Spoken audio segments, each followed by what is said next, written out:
Ok, bonjour. Dans l'exercice 13, on dit à la première question, bon, je lis du haut d'un pont, on lance verticalement une pierre vers le haut. Sa position de la pierre à mettre au-dessus de l'eau en tout temps et en seconde. À la première question, on nous demande de savoir calculer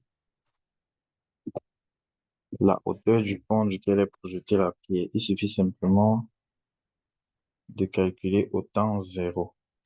Donc, la première question, moi, je te fais S de zéro, qui va nous donner donc 60,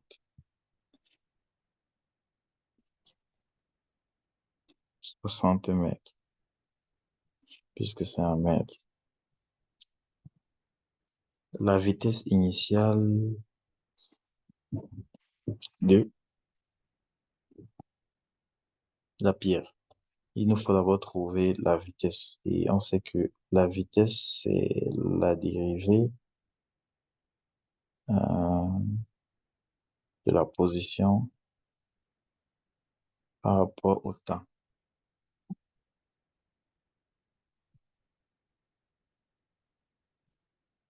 Donc, donc la dérivée, donc, en tout moment, ça va nous donner 20 moins 10t. Et maintenant, ça c'est en tout temps. Bon, à l'instant zéro, t égale à zéro, la vitesse donc serait égale à, en plus par zéro, ça va donner 20 mètres par seconde. Maintenant, on va demander la vitesse de la pierre après 4 secondes. Bon, la question c'est, à t est égal à 4, la vitesse serait égale à 20 moins 10 fois 4, qui va nous donner combien? Moins 20 mètres par seconde. Maintenant, on dit donc le temps que prend la pierre pour toucher la rivière. Donc, quand on a un repère là comme ça, si on peut supposer que ça c'est un pont et on a lancé la pierre verticalement, donc la pierre va aller comme ça.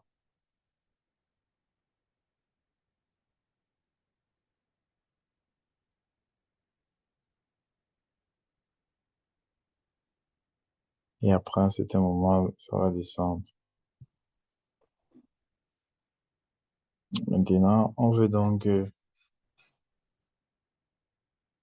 savoir à quel moment. Bon, oui, il y a d'abord la question de l'accélération de la pierre après 5 secondes. Pour l'accélération, c'est égal, petit a, c'est égal à la dérivée de la vitesse par rapport au temps. Donc, on prend pour la vitesse là, on va dériver, donc ça va nous faire moins 10.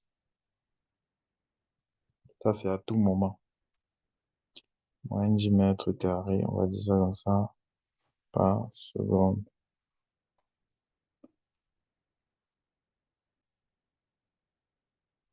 Donc, ça nous donne mètres par seconde carré, autant pour moi. Donc, si c'est moins 10 mètres par seconde à la 2. Ensuite, après 5 secondes, donc à t égale à 5, ça va nous donner donc l'accélération serait égale toujours à moins 10 mètres carrés par seconde à la 2. La question est le temps que prend la pierre pour toucher dans la rivière.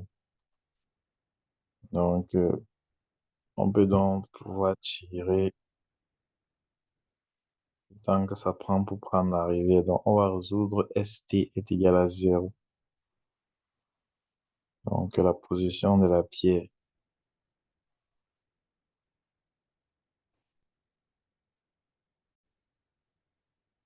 Donc, on demande le temps pour toucher la rivière. Bon, quelle question là? La question E. Donc, ce qu'il faudra faire, c'est S de t est égal à 0. Donc, on a 60 plus 20t moins 5t carré égale à 0. On met donc 5 entre facteurs. On va nous donner 5 facteurs de t plus 2. Et bon, moins 5. Donc, moins 5 t moins 6 égale à 0. Et on aura donc t est égal à moins 2 où t est égal à 6. Donc, ce sera à 6 secondes. Maintenant, sa vitesse donc à cette époque-là, à t est égal à 6 secondes, sera égal à... On remplace dans la formule de la vitesse par 6. Donc, pour la prochaine question, f, ça va faire la vitesse sera égale donc à 20 moins 10 fois 6. Ça va nous faire 60, ça va nous faire moins 40 mètres par seconde. Et enfin, dans le temps que prend pour atteindre la hauteur maximale, il faut résoudre, il faut pouvoir résoudre la dérivée de la vitesse est égale à 0. Donc, c'est-à-dire v est égal à 0. Donc, ça va nous faire 20 moins 10t. Donc, 20 moins 10t égale à 0. Donc, ça implique que t est égal à 20 sur 10. Ça va nous faire donc combien? À 2 secondes, on aura la hauteur maximale et le temps pour arriver à la hauteur maximale. Et maintenant, pour pouvoir trouver dans cette hauteur, on fait dans S de 2. S de 2, ça va faire 60 plus 20 fois 2 moins 5 fois 2 au carré. Ça va nous donner 80 moins 4 moins 20. Ça va nous donner, enfin, ça va faire 40. Ça va faire 100 moins 20 qui va nous donner donc 80 mètres, la hauteur maximale. Voilà ce qu'il fallait faire pour cet exercice-là. Donc, ici, on demande les extrémums absolus. Donc, on va étudier on va faire le tableau des signes. Par exemple, pour la A, la dérivée, c'est quoi? Dérivée de Y par rapport à la dérivée de X, ça sera égal à 4x au cube. Et nous sommes dans moins 1, alors on va étudier les signes. Donc, quand c'est de moins 2, et ça là, elle s'annule en 0. À 0 et 1.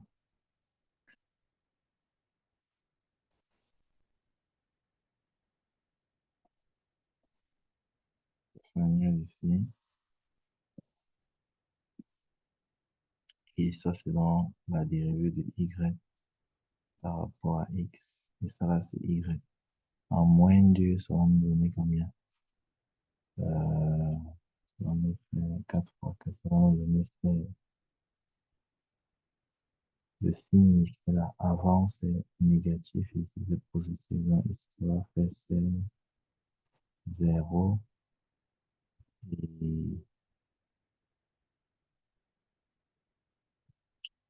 Et Y dans, c'est, et à 1, ça me donne combien? Ça me donne...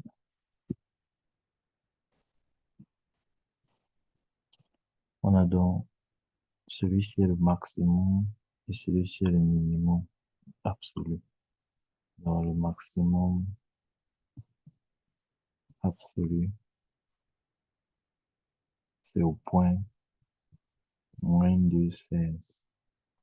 le minimum absolu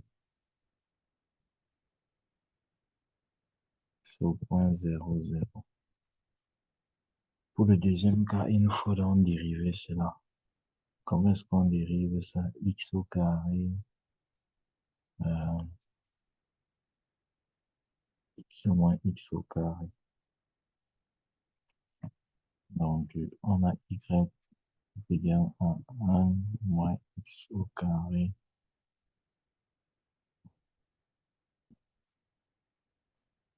1 plus x au carré. Donc, on dérive dans ça par rapport à x. Alors, comment est-ce qu'on dérive ça? Dérivée de y par rapport à la dérivée de x. Élève le beau carré 1 plus x tout à la 2. On dérive l'autre, ça va nous donner moins 2x qu'on multiplie par 1 plus x à la 2 moins, pardon, moins 1 moins x à la 2 qu'on multiplie par la dérivée du bas, 2x. Donc, en multipliant, donc, qu'est-ce qu'on aura? On aura moins 2x moins 2 x exposant 3. Et ça va nous faire moins 2x plus 2x exposant 3. C'est ce qui les deux séparent. C'est 1 plus x au carré exposant 2. On reste juste en haut avec combien? Moins 4x sur 1 plus x à la 2 exposant 2. Et ça, là, ça annule en 0. On met dans le tableau de signe x et on veut qu'on étudie cela sur moins 1, 2. Donc, moins 1, 0, 2. Ça, c'est la dérivée de y par rapport à la dérivée de x. Et ça, c'est y. Ça s'annule en 0. Donc, ici, avant 0, ici, c'est positif et ici, c'est négatif. Donc, ce qui fait que ici, positif qu'on remplace par moins 1. On remplace partout ici par moins 1. Ça nous donne combien? Ça nous donne, ça nous fait 0. Qu'on remplace par 0, ça va nous donner 1. On va quitter comme ça de 0 à 1. Qu'on remplace par 2, ça va faire 1 moins 4 sur 1 plus 4. Et donc, moins 3 sur 5. Donc, ça va faire moins 3 cinquièmes qui descend comme ça. Donc, le maximum absolu, c'est au point, on prend toujours le plus grand, 0, 1, et le minimum, c'est le point le plus bas, celui-ci, minimum absolu, c'est donc 2,3 cinquième. Donc, voilà ce qu'il faut faire quand on a ce genre d'exercice. Donc, ici, on nous demande l'intervalle de concavité du bas vers le haut. Pour cela, on doit trouver la dérivée seconde. Donc, y' d'abord. Ça va faire 3x carré plus 6x moins 3. Y', ça va être 6x plus 6. Maintenant, on étudie dans le signe de ça. Donc, ici, ça va faire 6 facteur de x égale x plus 1. Bon, ça veut dire que quand on fait le tableau de signes, ici, le domaine de définition, c'est R. Donc, moins l'infini, moins 1, plus l'infini. Ici, F prime prime. Ou bien Y prime prime. Ici, ça va être signe, ça s'annule là. Ici, c'est négatif, ici, c'est positif. Maintenant, Y donc sera comment?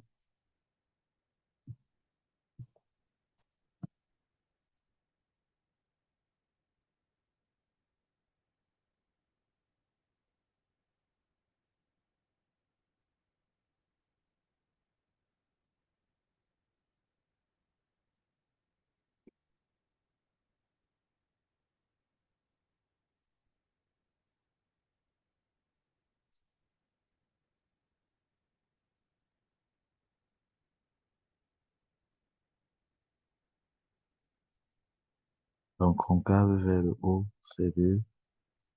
Concave. Concave vers le haut,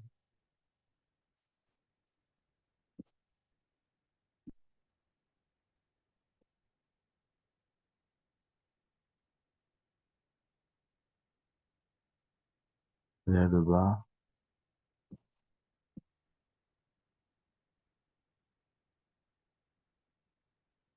Le point de flexion, c'est quoi? Quand on remplace ici par moins 1, quand on remplace ici par moins 1, ça va me donner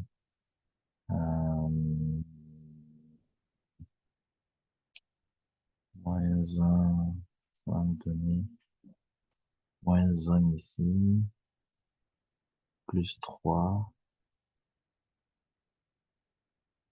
plus 3, moins 3. Donc, ça va me donner 2. Donc, le point d'inflexion, c'est 2. Dans le point d'inflexion, moins 1, moins 1, 2. Donc, voilà un peu comment on fait pour cette question-là. Maintenant, ici, on a dit on a souligné sur son domaine. Domaine, c'est R. Dans l'ensemble des réels, puisque c'est une fonction polynôme. À continuité, toute fonction polynôme est continue sur son domaine.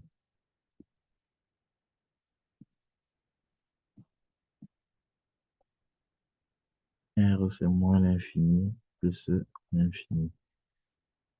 Maintenant, trouver f' et les nombres critiques. Donc, maintenant, f' de x, on dérive, ça va nous donner 3x à la 2 moins 6x est égal à 3 facteur de, étant 3x en facteur de x moins 2. On sait que le point critique, c'est x est égal à 0 et x est égal à 2. Voilà le point critique. Maintenant, le nombre de transitions, f'', f'', on dérive simplement encore ceci. On va nous faire 6x moins 6 est égal à 6 facteur de x moins 1. Voilà, f'. Maintenant, le nombre de transitions, c'est f' de 1. On va nous donner 0, puisque si on résout ça, on va faire 6 moins est égal à 0, ça va dire x est égal à 1. Le nombre de transitions, donc, c'est 1. Maintenant, construit le tableau de variation en utilisant les intervalles de croissance, de décroissance, de concavité et de concavité. Donc, ce qu'il faut comprendre simplement ici, c'est que pour la croissance et la décroissance, c'est la dérivée première qui nous donne ça. Regardez, on va mettre x là, le tableau de variation. On va mettre moins l'infini. Maintenant, on met dans, il y a 0, il y a 2, il y a 1. Donc, Pour la première dérivée, je mets 0, je mets 2. Pour la deuxième dérivée, je vais mettre, pour la concavité, je vais mettre 1. Maintenant, en ce qui concerne dans le signe de la dérivée seconde, on met dans là, c'est que ça s'annule ici. Ici, c'est négatif, ici, c'est positif. Et on continue donc ici avec le plus infini. Maintenant, pour dans la première dérivée, c'est que ça s'annule en quel point? Il y a 0. Et il y a 2. Donc, ici, c'est comment? On regarde les signes. Le signe de X ici, donc avant, ça va donner dans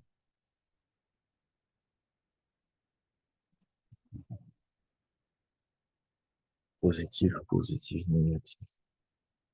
Donc, ici, ça serait dans positif, ici, ça serait négatif, ici, ça serait positif.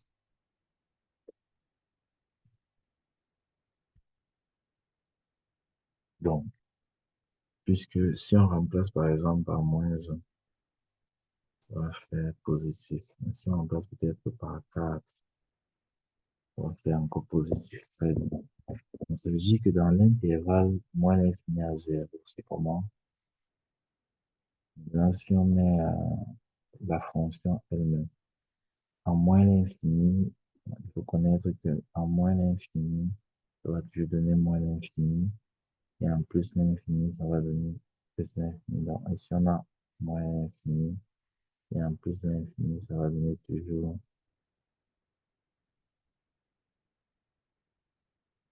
plus l'infini. Et maintenant, quand on remplace par 0, ça va faire 2. Il suffit de remplacer, hein, ça va faire 2. Donc, 2 moins l'infini à 2. Maintenant, il faut mettre donc le 1 ici. Le 1 ici, quand on remplace, ça donne quoi? Ça va faire 1, ça va faire 0, ça va faire toujours 2. Donc, quand on remplace donc par 1, ça nous donne toujours 2. 1 ici, ça va faire 1, 0, 0. Bon, attention, quand on remplace par 1, ça nous donne 1, ça nous donne 0. On est bien à 0, puisque ça va nous donner 1 au cube, moins 3, ça va nous faire moins 2, ça va nous fait 2. Donc, on met 1, ça nous donne donc 0. On peut descendre donc jusqu'à, il y a 0 là. C'est là où ça change de concavité. Et là où c'est 2, quand on remplace par 2 ici, ça va nous faire 8 moins 12. Ça va faire moins 4 plus 2, ça va nous faire moins 2. Donc, ça descend ici jusqu'à moins 2. On descend là comme ça. Et c'est ici que ça change donc de concavité.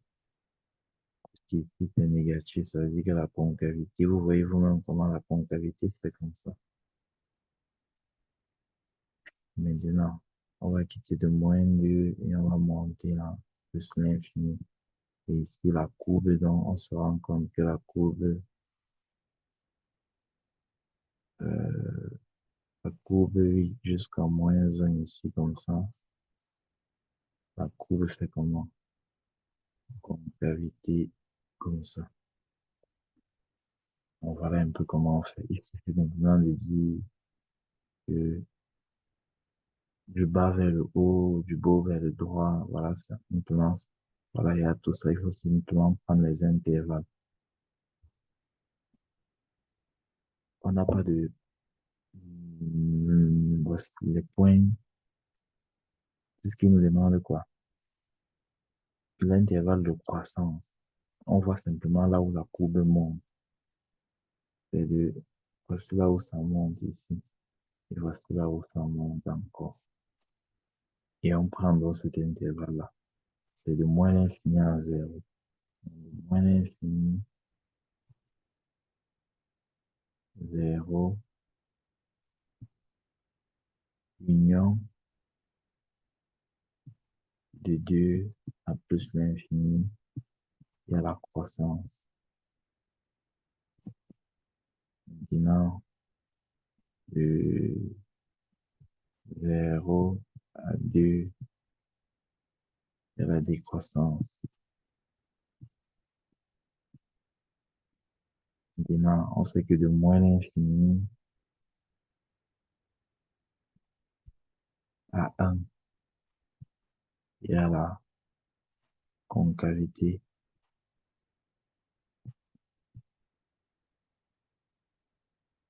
du haut vers le bas.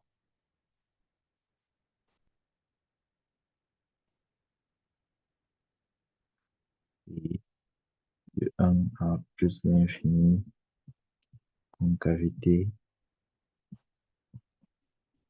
du bas vers le haut. Voilà ça. Maintenant, il suffit juste de tracer. Donc, on fait un petit repère là et on trace ça. C'est facile. Donc, je regarde l'autre question. Donc, ici, on nous demande les instruments relatifs. Il suffit d'abord de faire la première dérivée pour trouver ces instruments. On dérive par rapport à x et on résout ça est égal à 0. Ici, ça va nous donner donc 6x au carré moins 18 de x. Quand on met un facteur 6, on trouve donc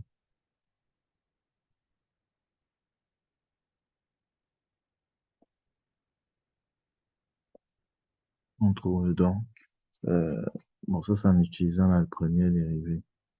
On trouve dans x moins 3. Ici, on aura donc x est égal à 0. Dérivé de y par rapport à x égal à 0, ça implique soit x est égal à 0, soit x est égal à 3. Donc, les deux points des instruments relatifs qu'on peut avoir, il y a 0 et 27. Parce que quand on vient ici, on remplace par 0, on va trouver 27. Maintenant, on remplace aussi par 3. 3 exposant 3, ça nous donne 9 fois 3, 27, 2 fois 2, 54, plus 27, ça va nous donner 54 plus 20, ça va nous donner 60, et 81. 81 moins 81, ça va nous donner combien? Puisque 9 fois 9, donc ça va nous donner 0. Le deuxième aussi, c'est 3 et 0. J'espère que j'ai bien remplacé, je fais les calculs mentaux. Donc ça, c'est en utilisant la première dérivée. Vous trouvez juste la dérivée et vous remplacez R est égal à 0, trouvez les points qui annulent la dérivée et tout. Ça, c'est en utilisant le test de la dérivée première. Donc, on pourra faire pour la dérivée seconde lors de nos rencontres. Donc, je vais arrêter l'enregistrement maintenant.